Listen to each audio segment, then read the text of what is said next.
What's up, everybody? Welcome back to Pimp My PC. This is the show we're going to try to teach you how to personalize, customize, trick out that PC, but above all, make it cool. Now today we're going to continue with our OS X pimps, and we're going to drill down a little bit further. We're going to pimp out those icons. We're going to show you how to do some individual icon changes and there's some mass system icon changes as well. Step into my office, let's get started. So now this specific program that I'm talking about is called CandyBar. And as I mentioned in other episodes, everything you can see me do here, you can actually do yourself just because OS X is a Unix-based operating system. But if there's an easy way to do something, chances are I'm going to find it. So you're going to find the CandyBar software at a site called panic.com/CandyBar. Hard to miss with those giant graphics there. So that's where you're going to get it. You can download a trial version, and with the trial version you can actually store up to 250 icons, so it gives you quite a bit of leeway to play around and see what you can do with it. So let's open up that CandyBar program, show you guys what I'm talking about. So now obviously once you get the program installed, the first thing you're going to want to do is grab more icons.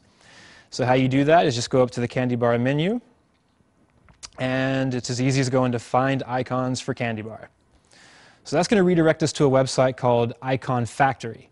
Now these icons are free, and even if you're a Windows user, you can actually download icons for that operating system as well, but you're just not going to be able to use CandyBar to install them or change them or pimp them. So that's one thing important to note. Now the other thing you're going to see here as well is, so as I mentioned, they got the Windows operating system, you've got your little apple there indicating Mac, and then we've got that little IContainer as well. Now the only thing you really need to know is that IContainer was built specifically for the CandyBar application. So if you're running CandyBar and you want to do those system changes, just go ahead and go with the IContainer rather than the Apple, just to play it on the safe side. So that's how you're going to get those. So now that we've gone through that, let's actually open up CandyBar and take a look at what we got going on here. So you can see that I've got my icons highlighted, and if you go to the bottom here, you can just, I'll just briefly scroll through here, and you can see all the icons I've got. Those first ones were all the default ones that come with the OS X operating system.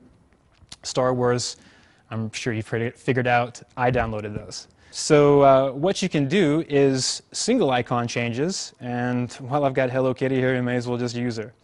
So let's say I want to make Hello Kitty my home icon. Literally select it, drag it up, let it go. That's going to change my home icon to Hello Kitty. Not that I would want to do that. And now to do a system, like a mass system icon change, it's almost just as easy as the drag and drop.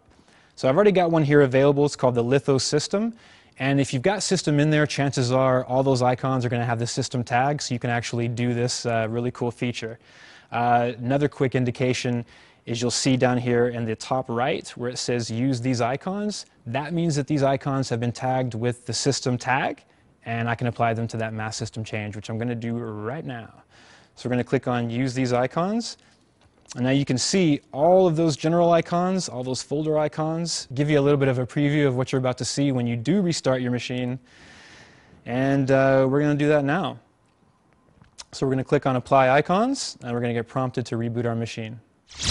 Alright guys, I've restarted my machine, so let's take a tour of those icon changes. Now one of the first things you're going to notice is on my desktop, you can see how my hard drive icons changed, the folder icons have all changed. Down in my dock you can see my Finder icons changed, the trash icon, it looks different, and probably the coolest one actually I might add. And if you go into the hard drive, you'll see all those folders have changed as well as the icons going down the left side of the menu here. Alright guys, that's been pimping with CandyBar. Probably going to run you about $30 US, but entirely worth it, especially if your pimp and taste change as often as mine do. So now, you know what? I'm actually kind of curious to see what you guys are going to do with your icons. So again, take some pictures and hit me up at lucas@butterscotch.com. I want to see if I'm getting through to any of you guys out there, all right? So hit me up. Now that's today's show, guys. Make sure you check out the show notes at butterscotch.com for these OS X pimps and all the other ones we've talked about. I'm Lucas. Until next time, keep it unique.